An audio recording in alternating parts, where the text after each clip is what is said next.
Hello and welcome to the latest Insider interview. Our guest today is Peter Spiller, manager of the Capital Gearing Investment Trust. Peter, thank you very much for coming in. It's great to be here. Capital Gearing is a wealth preservation trust. You're trying to protect the real value of an investor's portfolio over time. But this year, the shares are down about 10% and inflation is quite elevated at the moment. So on that brief, it appears you're failing at the moment. Why has performance been poor this year? Right. So the first thing to say is that you're completely correct. It is not our ambition to produce negative returns. The NAV has, as we speak, we're having quite a good day today, so I'm helpfully, but the NAV return so far this year has been -3. But we have had an issue with the authority to buy back stock. So it's not that we changed our policy; we are going straight back to our ZDM for absolute certain. But we do have to go through the courts in Northern Ireland to get permission to reclassify some reserves that enables us to do that. So the shares do now trade at a 5 discount, which is deeply embarrassing to me because I've always assured people they would not. And all I can just say is I'm really sorry, and I'm particularly sorry if you have to realize your money in the next couple of months or so. But I think 3 months is the indicated, hopefully, maximum period. But all we can do is we are buying in throughout that period. We're just having to restrict the amount that we do. So I'm hoping that will provide a very good opportunity for long-term investors to come in, because you can be sure that from this level of 5% discount, you can be absolutely certain that it's going to be 2 at most. And with any luck, we'll go back to issuing at +2, and so you'll make the 7% up that you've lost essentially from this process. It should not have happened. There are lots of investigations going into why it happened, and it is being put right. So nevertheless, leaves us 3% down, even if we're talking about the NAV return. And the reason for that is, frankly, there has just been no place to hide. We've had plenty of low-risk stuff, short-dated, but bond rates have gone up a lot. The real interest rates, which I was just reveling in as offering up tremendous opportunity now, but they were much lower, so that has been unhelpful too. And there have been particular sectors that have been a bit of an issue as well, which you might want to come back to. I mean, which sectors have then hurt the portfolio, and have you made any changes this year to what you invest in?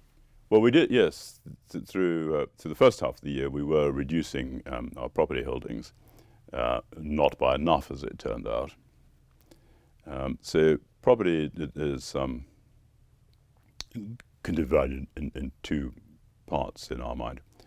One is offices and retail, which are subject to economic cycles, and where we have no exposure and have not had any exposure, because we believe it still is very uncertain what office values will emerge from the working from home phenomenon and so forth.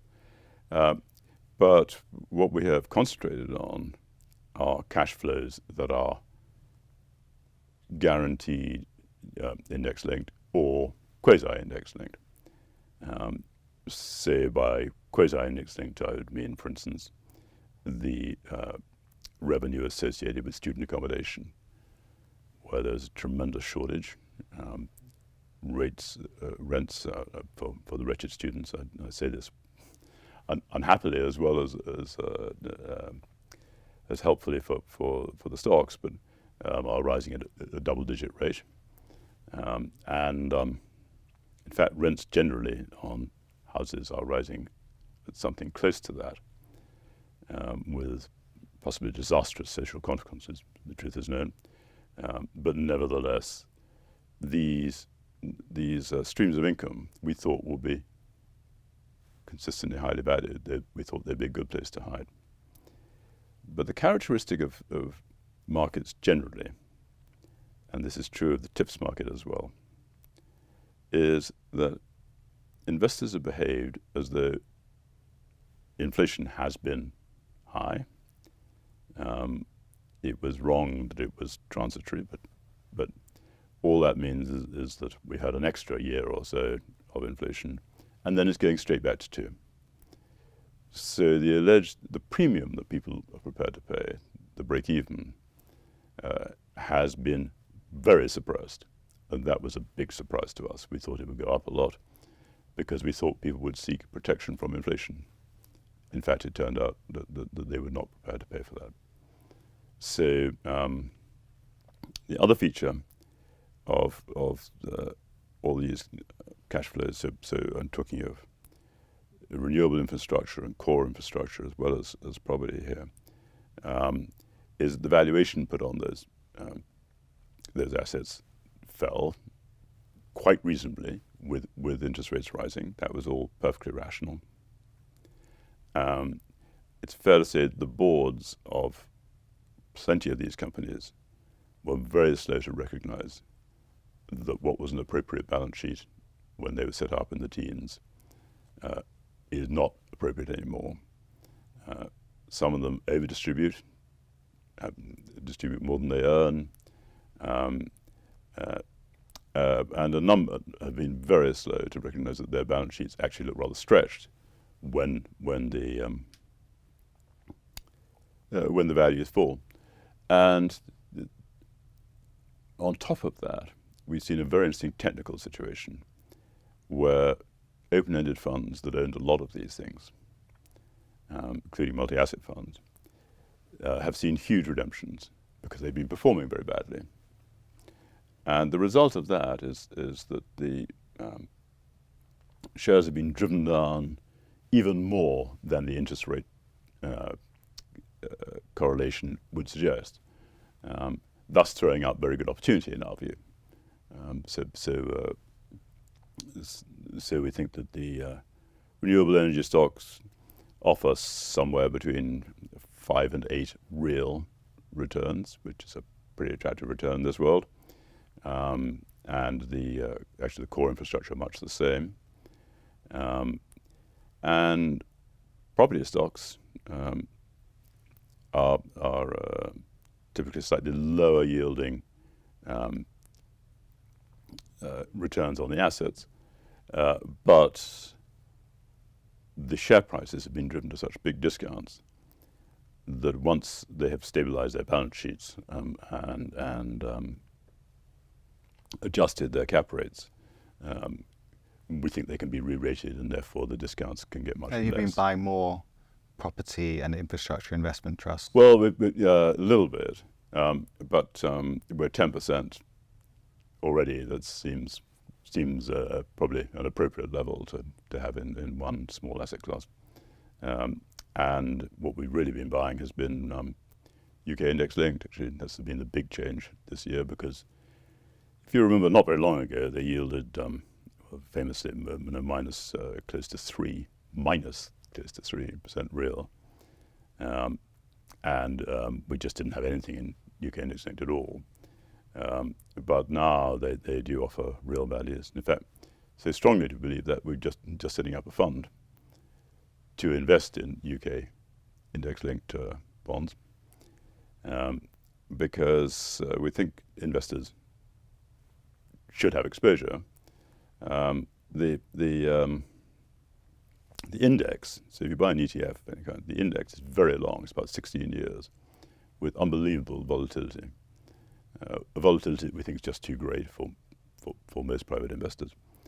So we're setting up we have just set up, and we'll shortly be marketing a fund with a duration of about 5 years, with more stability.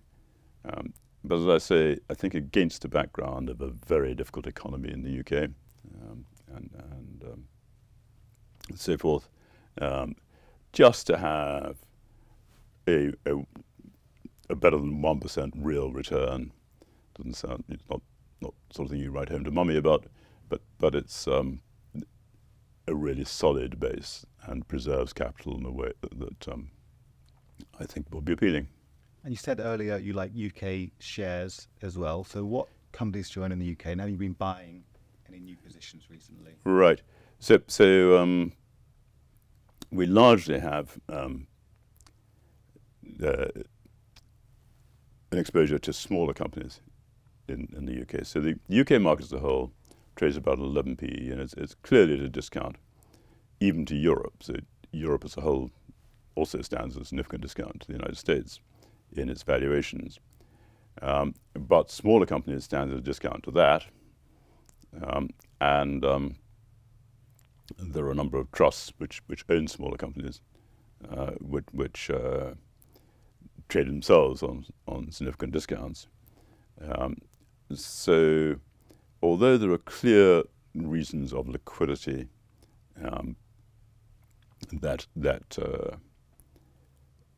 have driven prices of small companies down, I just think the valuations are very good, and we're prepared to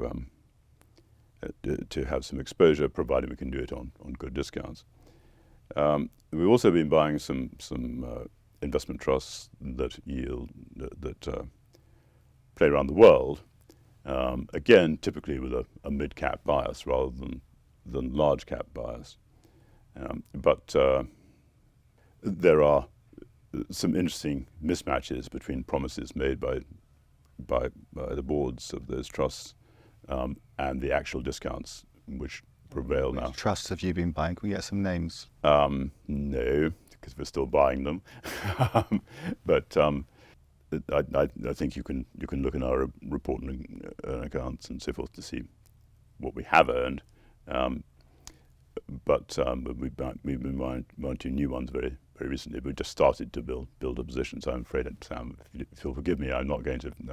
Fair enough. We'll leave that to people at home to do their own research on. Front runners. There are other features which are just very interesting, which I haven't mentioned, which I jolly well should. So one of them is currencies. So we've seen the most extraordinary move in some currencies.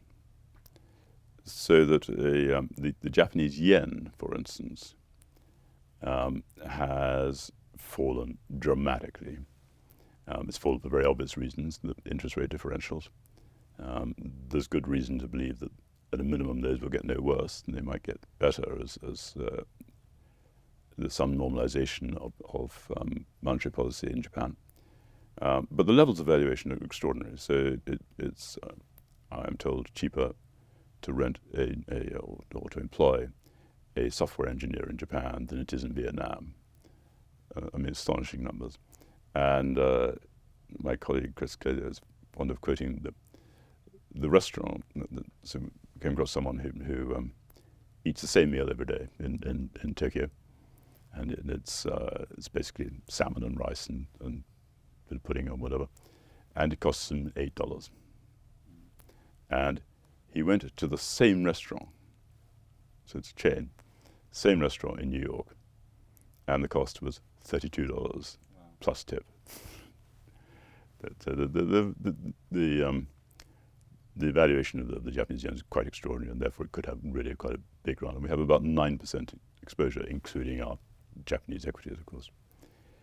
And the other currency that looks very cheap is the Swedish krona.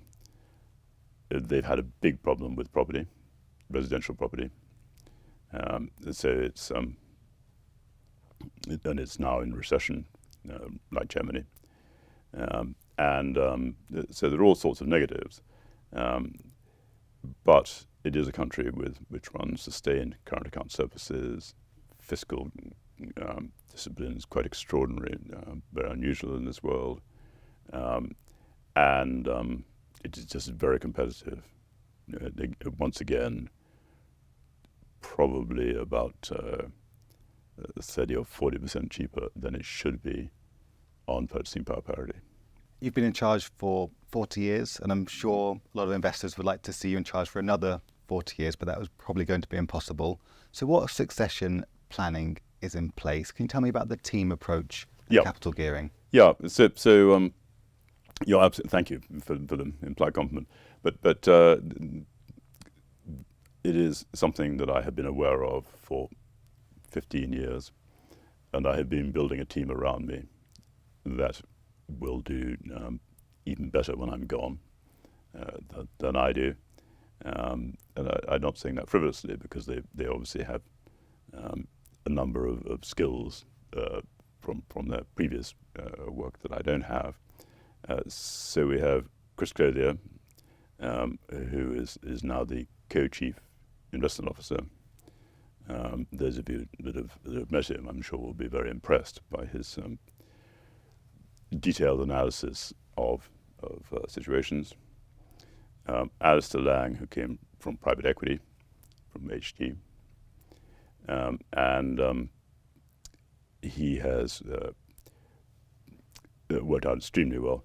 And he is the CEO of the management company, and that's for a very important reason, Sam. The reason why he was appointed originally was that he could tap me on the shoulder. If it's not quite as good as it was, then he can say the time's come. And then we have rather younger Hassan Reza, who's was at HSBC doing corporate work there, and who is immensely bright. He has a wonderful backstory, which we didn't have time for, but immensely bright. And finally, Emma Moriarty, who came from the Bank of England 18 months ago, where she wrote the financial stability reports, which you might understand we think is particularly relevant today, and is also proving to be a very able fund manager. So if I were to step under a bus tomorrow, I have every confidence that my wife's holding will be very well looked after.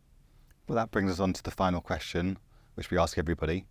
Do you personally invest in the trust? Well, yes. Not just all my money, but all of our money substantially is in the funds that we run. So I've been happily invested in capital gearing for say a very long time, which has been great, because it's actually the return has been about 235 times. So it's been okay.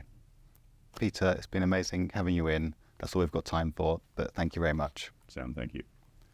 And that's all we've got time for today. You can check out more insider interviews on our YouTube channel, where you can like, comment, and subscribe. See you next time.